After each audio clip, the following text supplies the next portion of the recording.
அனைவருக்கும் கணித வணக்கம். இப்போ பார்க்க போகிறது 7ஆம் வகுப்புக்குரிய கணக்கு 2ஆம் பருவம்.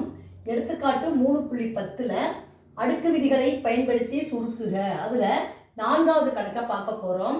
6 அடுக்கு 13 பெருக்கல் 48 அடுக்கு 13 வகுத்தல் 12 அடுக்கு 13 இது மாதிரி கொடுத்துருக்காங்க.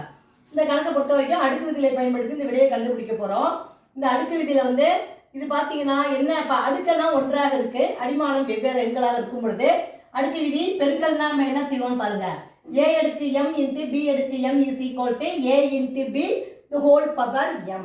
அதே மாதிரி a அடுக்கு m டிவைடட் பை b அடுக்கு m இஸ் ஈக்குவல் டு அது என்ன விதி பயன்படுத்துகிறோம், a பை b பிராக்கெட்டில் போட்டுட்டு அடுக்க தலையில மேலே ஹோல் m அப்படின்னு போட்டிருக்கோம். இந்த விதிகளை பயன்படுத்தி இந்த கணக்குகளை நம்ம செய்ய போகிறோம். முதல்ல கொடுக்கப்பட்ட கணக்கு என்ன இருக்கு பாருங்க. 6 அடுக்கு 13 பெருக்கல் 48 13 அடுக்கு கொடுத்துருக்காங்க, வகுத்தல் கொடுத்துருக்காங்க. இப்ப முதல் ஸ்டெப் நம்ம இந்த கணக்கை பொறுத்த வரைக்கும் பெருக்கலும் இருக்கு வகுத்தலும் இருக்கு. விட்மஸ் விதியை பயன்படுத்த போறோம். இந்த இடத்துல விட்மஸ் விதியை என்ன பண்ண போறோம், பயன்படுத்த போறோம். விட்மஸ் விதினா என்னது, ஃபர்ஸ்ட் மல்டிப்ளிகேஷன் தான் ஃபர்ஸ்ட் பண்ணணும், அப்புறம் ஃபர்ஸ்ட் டிவிஷன் பண்ணிக்கணும், அப்புறம் தான் ஃபர்ஸ்ட் டிவிஷன் அப்புறம் தான் மல்டிப்ளிகேஷன். அப்ப என்ன செய்யணும்னு பாத்துக்கோங்க. 6 அடுக்கு 13 அப்படியே போட்டுக்கிறோம், பெருக்கலை போட்டுக்கிறோம், இதை பிராக்கெட்ல போட்டுக்கிறோம். வகுத்தல் தான் முதல்ல வரும்.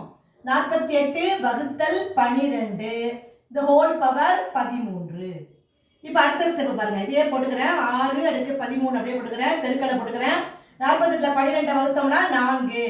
இப்போ 4 அடுக்கு 13. இப்போ பார்த்தீங்கன்னா இதை எப்படி எழுதிக்கலாம், 6 பெருக்கல் 4 the whole பவர் 13. இப்போ 6 4 பெருக்கிக்கலாம், 24 அடுக்கு 13 என்பது இந்த கணக்குக்குரிய விடை ஆகும். விட்மஸ் விதியை பயன்படுத்தி இருக்கிறோம். விட்மஸ் விதியை பொறுத்த வரைக்கும் பிராக்கெட் இன் டிவிஷன் ஃபர்ஸ்ட், வகுத்தல் தான் ஃபர்ஸ்ட், அப்புறம் தான் மல்டிப்ளிகேஷன் அடிஷன் சப்ட்ராக்ஷன். அந்த அடிப்படையில் ஃபர்ஸ்ட் வகுத்தலை நம்ம பிராக்கெட்ல போட்டுட்டு அதை வகுத்துக்கிறோம்.